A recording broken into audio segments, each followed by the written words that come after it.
Here once more with James Fallon. Thank you for joining me. Duncan, how you doing? I'm doing good. I'm in Utah right now, hence why I'm on my phone. Aha.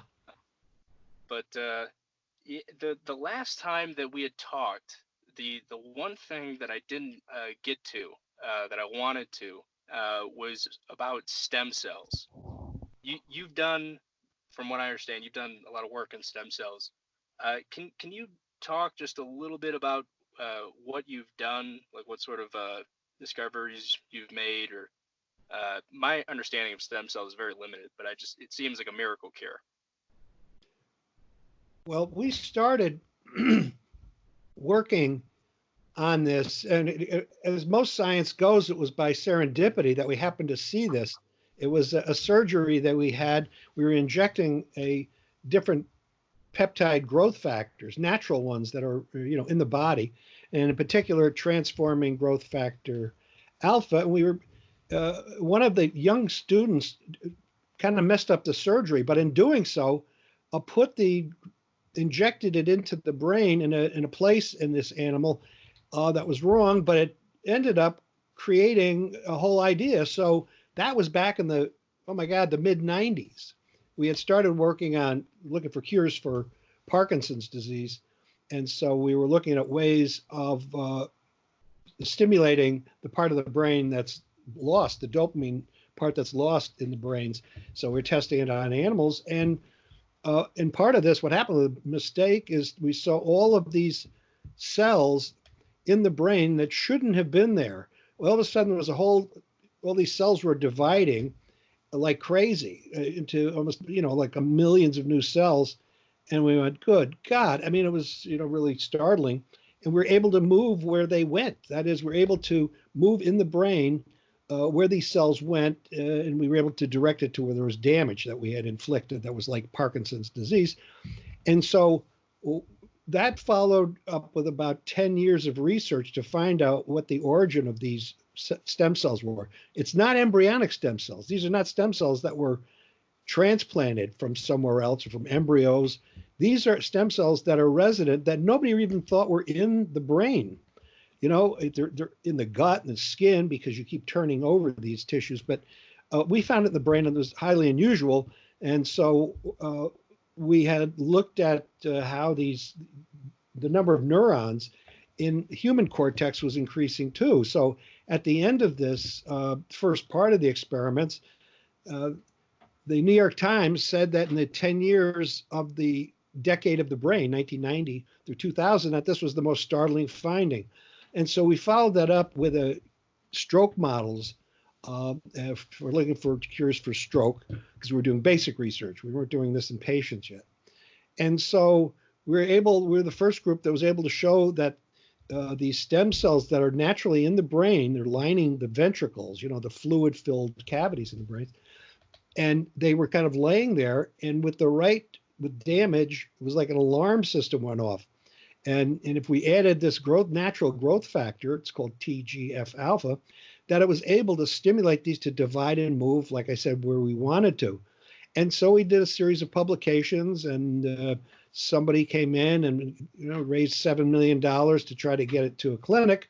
And there it's been held up because of a couple of things, but we're still waiting to see if we can ever move this forward. But we tested it for chronic stroke, that is long-standing stroke, and also for Parkinson's. So that was pretty much, most people found it like an amazing finding. But it all started by just a botched surgery. Wow. Yeah, that almost reminds me of the discovery of penicillin. It's, total accident. But people it's an pursue accident, and it's usually, there's usually a couple of people involved. One, of course, is the young person who makes the mistake. Yeah. That's what I like to blame them. But if you have enough experience, if you've seen, this is usually where someone with a lot of experience, they may have not have been there to create that situation, but it's in their lab, and they look at it and say, well, this is different, and this is probably how it's different, and they create experiments. So I was working with this young student couple. Actually, it was several students in my lab. It was a group thing in my lab. And but since it was so different, it's like the hounds weren't barking. It was something was really wrong, and we followed it up. Took years and years, and so it was quite exciting. When you said it's been held up, is that because of concerns of people like the religious right? I know that the embryonic stem cells were No, the people on the revoked. religious right love this. I mean, this is using your own natural stem cells and just giving them a boost with a natural. This is like the brain healing itself. No, there's no problem with it. It's just that there was the push from NIH and all the funding agencies and the press and everything for embryonic stem cells, which hasn't quite panned out. So hopefully we'll get back to this.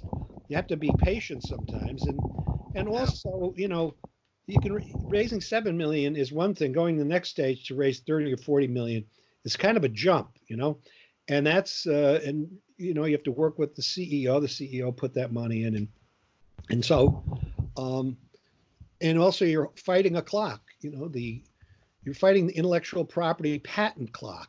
And so if you put it out too soon, you only can run it for 7 years, and then you can up it to 17 years. This is what happens. It takes a long time to really not only discover these things, right? Because they're completely new. So nobody expects this stuff. It's purely by serendipity at first. And then you say, what is going on? You got to imagine what's happening. And so at any rate, that whole thing is like driving down in football, you make the basic finding, it gets from your goal line to the 20-yard line. Now you got to take it to the midfield. And that's, with biotech money, $7 to $10 million. And then after that, clinical trials, it could be upwards to $50 to $100 million or more. So it's stepwise. And meanwhile, you're right. You're kind of fighting this patent clock. And so anyway, what do you mean you're fighting? Sorry, go ahead. No, go. I was just saying, what do you mean you're fighting the patent clock? As in, you only have a certain amount of time to reap a reward on the investment that people are making in there. Well, not so much, yeah, it ultimately, because in order for a company, a pharmaceutical company, to put in $100 million, they want to be able to make sure it's protected, or else they can't protect that at all. So therefore, everybody steals it. They put $100 million in, and everybody else makes money. They don't want to do that, so you can't raise the money.